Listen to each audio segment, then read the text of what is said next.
Problem से solution तक, astro तक, know your fate. Sankashti Chaturthi पर भगवान गणेश की पूजा कैसे करेंगे, क्या होगा उसका सही तरीका। देखिए, प्रातः काल स्नान करके भगवान गणेश की पूजा का संकल्प लीजिए कि आज मैं भगवान गणेश की पूजा करूंगा या करूंगी। दिन भर जल या फल ग्रहण करिए। शाम के समय चंद्रमा निकलने के बाद भगवान गणेश की विधिवत उपासना करिए। भगवान को तिल के लड्डू, दूर्वा और पीले फूल अर्पित करिए।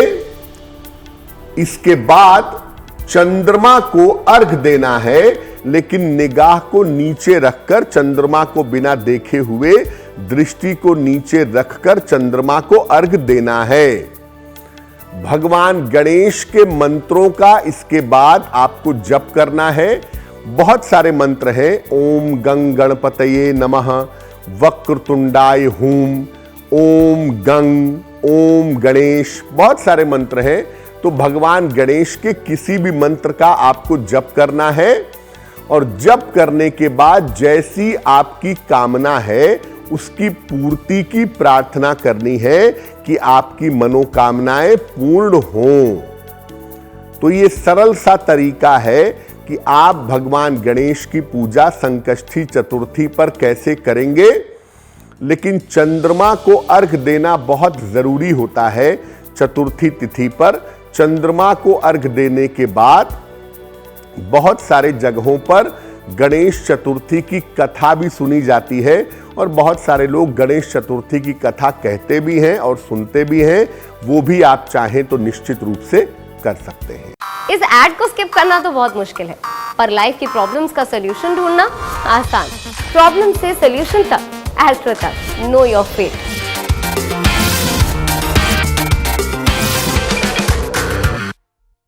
संतान से संबंधित बाधाओं को दूर करने के लिए भगवान गणेश की सामान्य पूजा विधि क्या होगी वो हमने आपको बता दी।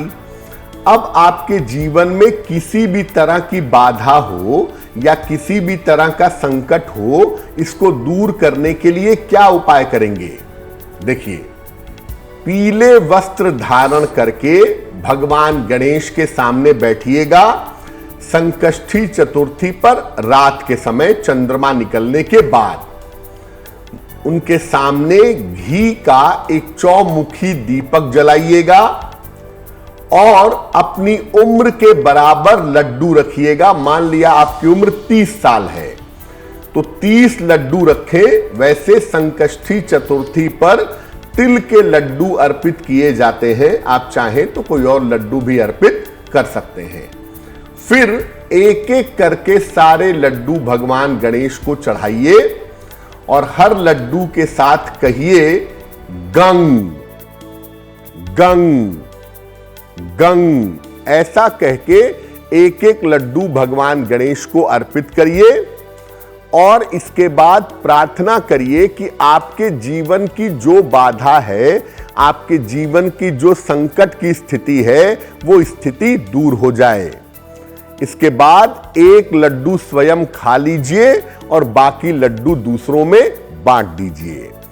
संकष्टी चतुर्थी पर अगर आप ये प्रयोग करते हैं तो आपके जीवन में कितनी भी बड़ी बाधा क्यों ना हो, कितना भी बड़ा संकट क्यों ना हो, वो संकट निश्चित रूप से दूर हो जाता है।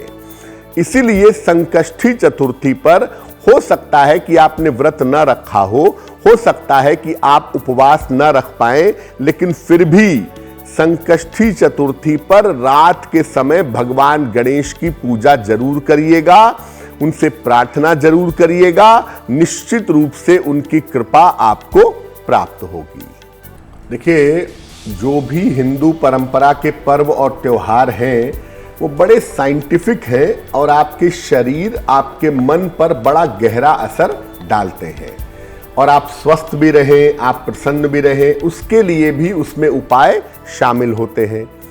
अब अगर हम संकष्टी चतुर्थी की बात करें तो वो माघ महीने में लगभग जनवरी के आसपास आती है और जनवरी के आसपास धीरे धीरे ठंड जो है वो कम होनी शुरू हो जाती है। जनवरी के आसपास तक ठंड बनी रहती है। अब इस मौसम में आपके शरीर को ऊर्जा मिले, आपके शरीर में कैल्शियम का कंपाउंड ठीक बना रहे, आपके शरीर में कैल्शियम की कमी ना हो, आप स्वस्थ रहें, इसीलिए आप देखिए माघ के महीने में तिल से जुड़े हुए तमाम त्योहार मनाए जाते हैं। षठतिला एकादशी मनाई जाती है, तिल का दान किया जाता है, तिल खाने की बात की जाती है। मकर संक्रांति भी लगभग इसी के आसपास आती है, जिसमें तिल का दान भी किया जाता है। तो अगर हम साइंटिफिकली देखें तो इस समय शरीर में कैल्शियम की सप्लाई आप कर सकते हैं और आप अपने आप को स्वस्थ बना सकते हैं, अपने आप को भी, अपनी हड्डियों को भी और अपने शरीर को भी। इसीलिए इसको जोड़ा गया पर्व के साथ, भगवान गणेश के त्योहार के साथ, कि जब आप तिल का लड्डू उन्हें अर्पित करेंगे तो बाद में उसे प्रसाद रूप में ग्रहण करेंगे और जो आपके शरीर में कैल्शियम की सप्लाई होनी है या जो आपके शरीर को ऊर्जा चाहिए, जो स्ट्रेंथ चाहिए, वो इस समय आपको मिलेगी, क्योंकि इस समय तिल खाना बहुत अच्छा होता है। तो वैज्ञानिक दृष्टिकोण से भगवान गणेश को तिल के लड्डू इसलिए चढ़ाते हैं क्योंकि तिल और गुड़ खाना इस समय बहुत ज्यादा अच्छा होता है। वो आपके शरीर को, आपकी मजबूती को बहुत अच्छा बना सकता है। एस्ट्रो तक ऐप पर आपको मिलेगा भविष्य से जुड़े हर सवाल का जवाब। डाउनलोड कीजिए एस्ट्रो तक ऐप और चुटकी में जुड़िए इंडिया के बेस्ट एस्ट्रोलॉजर से।